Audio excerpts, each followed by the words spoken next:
Hey guys, what do you do when someone in front of you drops on the floor and stops breathing? Do you discuss their blood results and life story, or do you start doing CPR and calling 000? I hope that you start doing CPR and calling 000 because that's the only thing that will save them. Same thing is happening with our country right now in Australia. We're all discussing things that are important but will not help in the situation. We're discussing the Greens, we're discussing the climate change, we're discussing irrelevant things like cricket and sexual misconduct of Harvey Weinstein. We're talking about Golden Globes, and our government officials are taking holidays overseas when the most important thing that we should be talking about is extinguishing the fires. Extinguishing the fires should be the only topic for us to talk about right now. We are a whole country on fire, 6 states are on fire, and we only have one largest water tanker available in the world. The real solution to the fires right now is bringing in all the aircraft currently available in the world, like, all the firefighting aircraft. There have been numerous offers by different countries, but our government seems to ignore it. For example, November 1st of 2019, California, the state of California alone, they had 3 DC-10 aircrafts fighting the fires in one state, well, plus all the other aviation as well. We as a country as a whole, this is actually our 2018-2019 firefighting fleet. These 3 airplanes, we have actually 6 in total of those larger airplanes, but actually they are not large by any means. There are many other larger airplanes, air tankers available in the world, and it's very strange that a country of Australia, a country that is known for having bushfire seasons, only has actually medium capacity airplane. Medium, that is, by world standards. Have a look at this table, pause it, and have a look at the capacity of our largest airplanes versus the plane that's on lease from the US. So after you have a look at this table, you will realize that the largest planes that make up our firefighting fleet, except for, of course, the DC-10 that's not ours, that's on lease from the US, the largest airplanes that's part of our fleet are actually medium capacity in comparison to what is available in the world. This begs for 3 questions. First, why don't we request more planes from the US, Canada, Russia, France, New Zealand, anyone who would give them? All we have is a full-blown, unprecedented national disaster. Any world leader would readily wear a badge of honor for sending large air tankers to us. The air fleet we currently have is not enough to extinguish the fires. For example, in the state of California alone, they've used 3 DC-10 air tankers in addition to many other smaller aircrafts back in the fires of 1st November 2019. Second question, why were the pleas and requests by firefighting chiefs and National Aerial Firefighting Center and Office of Help by other countries over the previous years, why all of these things have been ignored by our governments despite global warming, previous deaths, and regular bushfires? Third, who is responsible for selecting a fleet where a majority of fixed and rotary wing aircraft are only for observation or have very small capacity, and the only 6 air tankers that we have are actually medium in comparison to other airplanes available? Is that something that sounds appropriate to you? Because it's not. It's either stupidity or deliberate mismanagement of the situation. We need to extinguish the fires, not just protect homes and property. We need to think about not only the property, but also about all of the forests and all of the wildlife and fauna that we're losing. What do you do? How is what you do different to the way the rest of the firefighting completely community different. operates? It's totally opposite to what everyone's doing here. Like everyone's talking about the aftermath, and it's always the way Western, society works is really based on the aftermath of things and always acting when things are too late. Whereas all the work that I do is in the prevention of that, and it's really about putting fires in, not to save your house, just your house, but to save the bushlands, look after the environment as a whole, and above all, teach people what they should know about the country in terms of understanding fire properly.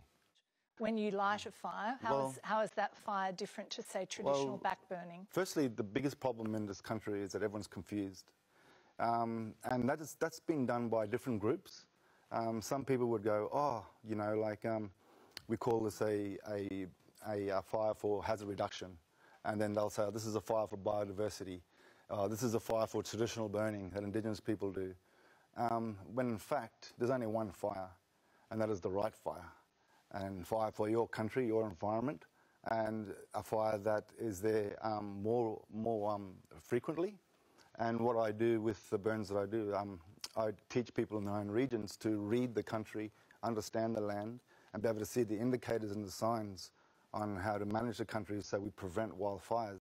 The key word being prevent wildfires. Now we have too much fuel in the forest, the fires are catastrophic, and we need to extinguish them. When I teach someone about burning the land, we'll go to the ignition point on that country, and there's a lot of reasons why that ignition point's there. And we burn out, and so the fire burns like a circle outwards. And when it does that, it's a single point, and the fire goes in a 360 degrees radius. Everything can smell that smoke, and everything can escape from that 360 degrees. So it protects the animals and That's right. That is the primary thing that we need to be doing, is protecting the environment. Because we can't keep doing what we're doing. We can't continue to sit back and watch hundreds of kilometres of land being annihilated, and yet just sit down and just think about ourselves. But in due respect, we need to be looking after our residents, and we need to be looking after our houses. But what's the point of doing that if we're not looking after the land? The Indigenous fire practitioners have always looked after the land, always looked after the bush. It's only our very strange approach to firefighting, where if a forest is burning and no property is being touched, we're not actually extinguishing the forest, we're just letting it burn, and it's called the fire is being under control. You know, I am a member of the public, I acknowledge the fact that I don't know as much about it, but why is that in this country we had Indigenous fire practitioners who looked after this country for thousands of years, and we completely ignore their knowledge and we just try to protect the property? That makes no sense at all. So right now I'm going to play a video. It's the ABC TV interview with John D. He talks about the solutions available right now, expressly the aviation solutions available right now to fight the fires. It's prompted many to question whether we can be doing more as a nation to prepare ourselves for the dangerous conditions Australia is continuing to face. John D is the Managing Director of Do Something Foundation, and he joins us now. John, thanks for coming in this morning. Good morning. If you think about it, we've lost so far, we're told, 5 million hectares have been burned. We've lost over 1,000 homes. Now, if a foreign country had done that to us, you know, we'd declare war on them. And so what I'd like to propose is that we actually need to go on a war footing against bushfires and against climate change. We've got an amazing military, very well trained, very well resourced. At what point do we start getting army fire engines? At what point do we get soldiers picking up hoses? Similar to what's happened in the UK. When there's been national crises in the UK before, they've brought out army fire engines, army soldiers to help fight fires.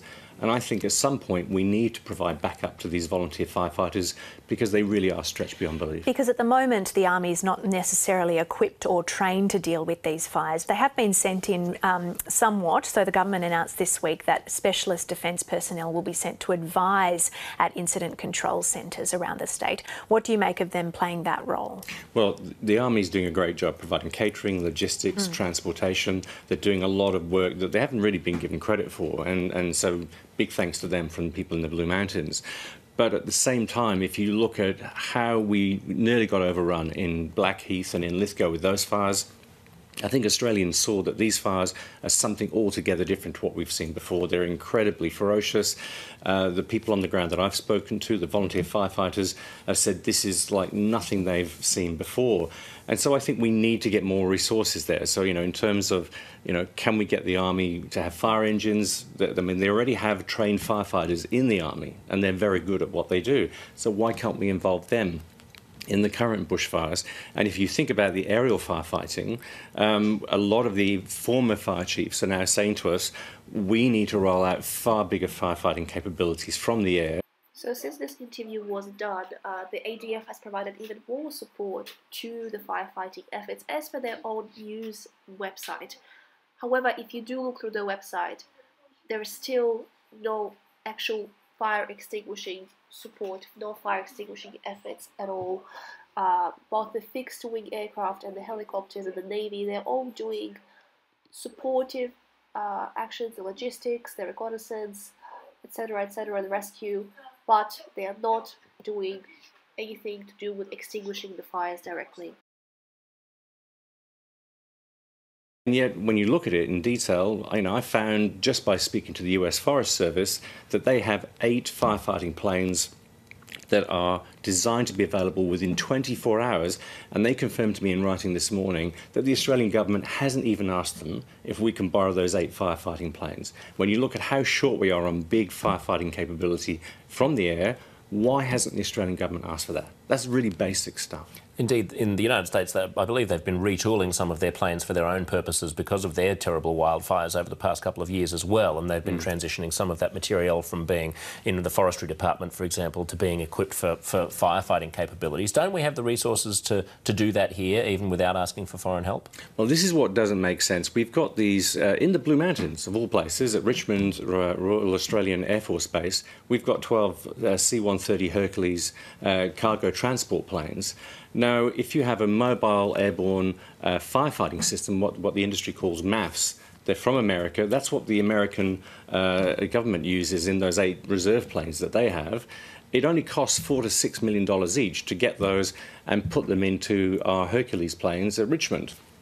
So for the next firefighting season, that seems to be an incredibly cheap way of turning the existing Hercules into a firefighting craft. It only takes 1 hour to load these up onto the back of a Hercules jet and have them out there dropping 11,000 litres of water. But as I said, there are 8 planes currently sitting in America, and the Forest Service confirmed they're not fighting wildfires at the moment, and they are 8 planes the Australian government could pick up the phone today, and within 24 to 48 hours we could have those 8 planes over here in Australia. That interview was done on 27 December 2019. Since then, people have died, more forests have burned, more animals have died. US, New Zealand, Canada have sent firefighters. US has sent a DC-10 airplane. New Zealand, Singapore, and Papua New Guinea have all offered military support. French President Emmanuel Macron said on Monday that he has called Prime Minister Scott Morrison to offer operational assistance. Even the Ukrainian side has informed Australia about their readiness of the rescuers to arrive at the scene of the tragedy within 24 to 36 hours with the needed equipment on a specially chartered long-haul aircraft. And US has multiple air tankers available and currently not in use for firefighting. Now, the Australian government just needs to expressly accept the help, state that we need more help. That's it. There are so many countries that are ready to help, not only with firefighters, but with the equipment itself, with the plane. So Mr. Morrison recently stated, but right now, the focus, as I said at the outset, is to fight these fires and to get people to safety. That's what we're focused on. That's what the state agencies are focused on. That's what the Commonwealth is doing through the Defence Forces and many of our other agencies to lend everything that can be done to get that operational response in place, to get help to where it's needed, to get people to places of safety, and to sustain the firefighting effort. Thank you very much. But his words don't align with his actions. Now that 6 states are on fire, Mr. Morrison continuously refused or ignored pleas for air tankers, and only about 4 to 5 days ago he agreed to provide $20 million to fund the air tankers, and he said that soon we shall have 2 medium to large air tankers and 2 medium air tankers that will come to Australia, but that's not going to be in like 24 to 36 hours or even 48 hours. That will take a week, and then another week, and then another week for all those planes to come on. Why is it taking such a long time, Mr. Morrison, and why is it so expensive? Why do we need $20 million for 4 airplanes? Even if does it mean that every single airplane costs $5 million to bring to Australia? Because that's BS, complete BS.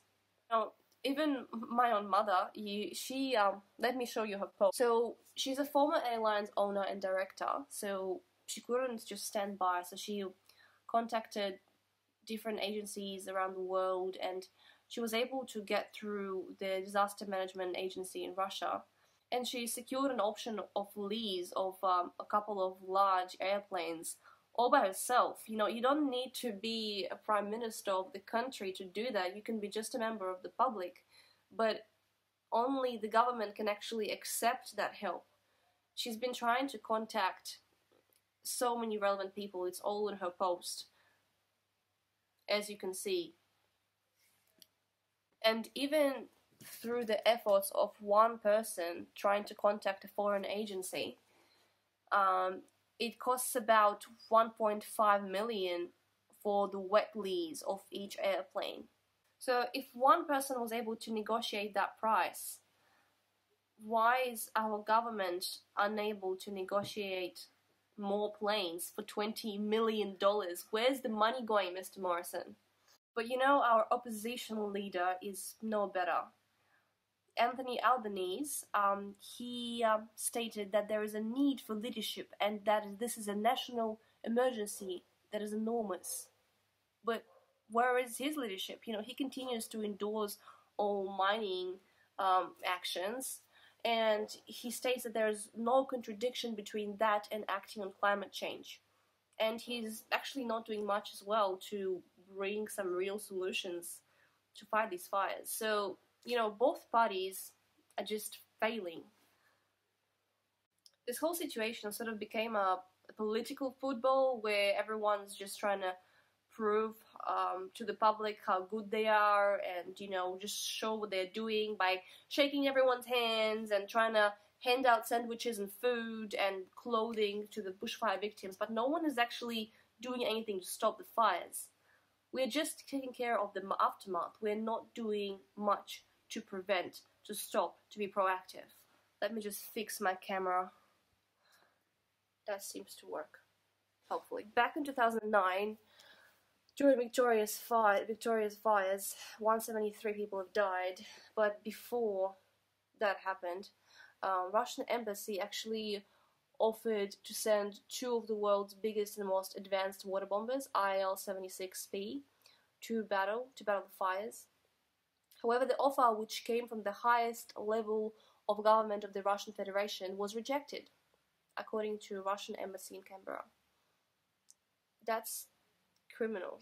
And even in the aftermath of the disaster, the Royal Commission has failed to mention that fact. And they also have failed to mention in their report, which I will also provide a link for you below, they have failed to mention the need to include Indigenous practices in the management of fire, and they have failed to mention that we need to get more air tankers to fight the fires, like everywhere else in the world does. Like, what we have is poor comparing to other countries, especially including the fact that we are a country prone to bushfires. So both Labour and Liberal governments, they both have blood on their hands. They have both mismanaged the situation continuously. You know, what is it that we had Liberals in power recently? 2013. So since 2013, now it's 2020. But the fires in Victoria, that was during Labour government. That was a fail, but by Labour, and now it's a fail by Liberal. Both major parties that have been governing, they were aware of this issue coming up. They were just ignoring it. You know, reports that have been commissioned by Australian government have predicted that climate change would cause the fire season to start earlier and be more intense after or about 2020. They have ignored scientists, they have ignored common sense. They have had plenty of time to prepare for this situation, and they have completely mismanaged it. Both major parties have blood on their hands. We are the country that is one of the largest exporters of coal. We have the second biggest carbon footprint after Saudi Arabia per person in the world. That's crazy. And And the money is not the problem. The problem is either just ignorance or deliberately poor management. So, you know, federal politicians have increased their pay by 2% in 2019. You know, those poor buggers on 200k salaries. My God, they needed more money. So while they have increased their salaries, they have made cuts to public services, and they continue to blow money on detention centers, which are so expensive, while also being criminal disregard of humanitarian law, detaining refugees offshore. It costs many times to detain a person offshore than to have them in the community and integrate them into the community and get them to pay taxes, get them a job, you know. Also, federal politicians have been found to use their allowances inappropriately. They have spent the money on strip clubs and paying their own parking tickets. There's money. There is money. If only there was will. The New South Wales state government has blown $2 billion on just demolishing and rebuilding completely, you know, perfectly good stadiums. The Olympic Stadium and the Sydney Football Stadium. There were no reasons to do it other than decision-making incompetence or money laundering. Last but not least, the Berejiklian government detrimental budget cuts caused the fireys to be short of 120 frontline officers. That's what the fireys have said. Links below in the video, as always. David Elliott, the Emergency Services Minister, he stated that the reduction between the funding is only due to non-inclusion of disaster relief stuff that was spent on 2018-2019. But something tells me that the fireys versus David Elliott, who is the Emergency Services Minister, who decided to go on vacation during the biggest emergency in Australia, something tells me that the fireys are more truthful. So overall, guys, thanks for listening. What's happening is nuts. Our government is nuts. And we need more airplanes. And hopefully someone more important than me will take note of that and talk about it more.